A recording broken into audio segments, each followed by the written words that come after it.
Hello all, I welcome my viewers and students to ePolitical Science YouTube platform, and today I'll be talking about an article Bharat ke Yatharth ki Abhivyakti, expression of the reality of India.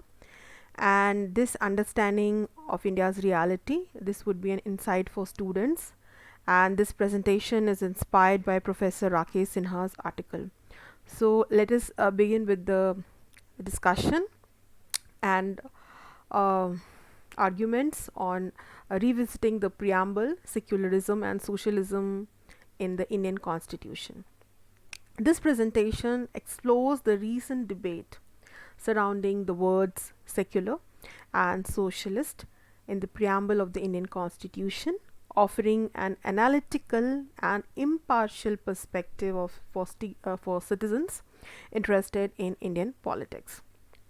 The genesis of the debate. Recent comments by Dattatreya Hospile of the RSS suggesting a rethink on secular and socialist in the preamble ignited a political storm.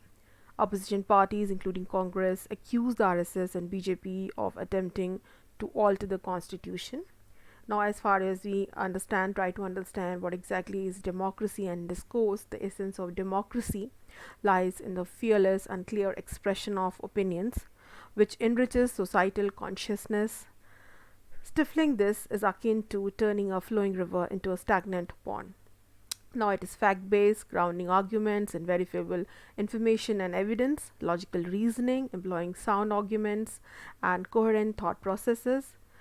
Restraint is also there within this whole idea, that is maintaining composure and respect even amidst disagreement. Now, as far as the echoes from the Constituent Assembly is concerned, Professor Sinha has argued in his article that the Constituent Assembly served as a laboratory for expressing diverse views, a golden chapter of deliberation where nothing was imposed or suppressed. Unpopular ideas were patiently heard.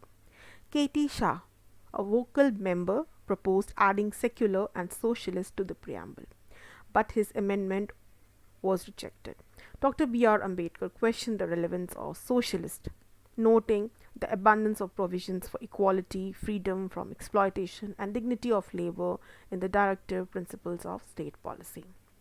Now, he is also talking about ideas of Ambedkar on socialism when Dr. Ambedkar believed that a specific economic ideology should not bind future generations, stating how much more socialism do we need and how much more socialism is needed, Dr. B.R. Ambedkar says.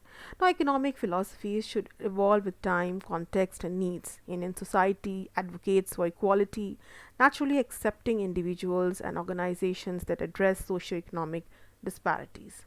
Now, if we try to understand or locate the secularism, a model that is there in India, Indian secularism is a living practice, as Professor Sinha is talking about, emphasizing the right to spiritual introspection, choosing one's own methods, and redefining one's relationship with the divine.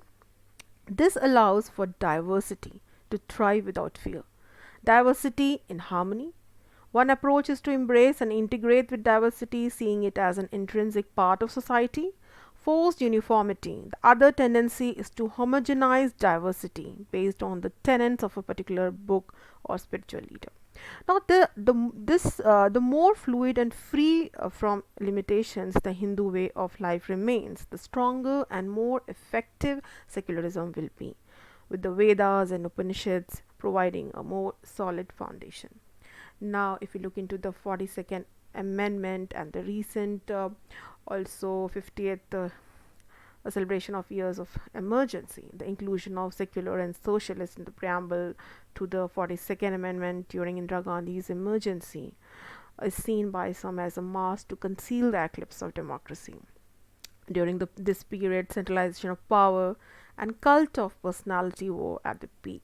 The amendment, passed with minimal public participation or debate, was perceived as destroying the valuable asset of separation of powers in a democracy.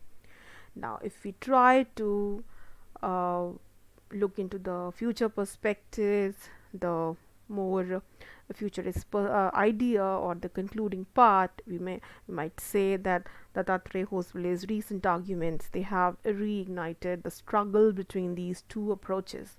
True discourse involves facts, logic, and restraint rather than accusations and baseless claims. This debate, limited to the preamble, can become a medium for expressing India's reality. We, the people of India, includes not just one generation, but future generations who have the right to think, understand, and define India without being bound by their perceptions of a single era. So, I would like to thank my viewers and my students for patiently listening to me, and I hope this discussion would benefit you. And I'll also post the link of the newspaper, today's newspaper, where this article is published, in the description. So stay tuned and stay connected. Thank you. God bless you.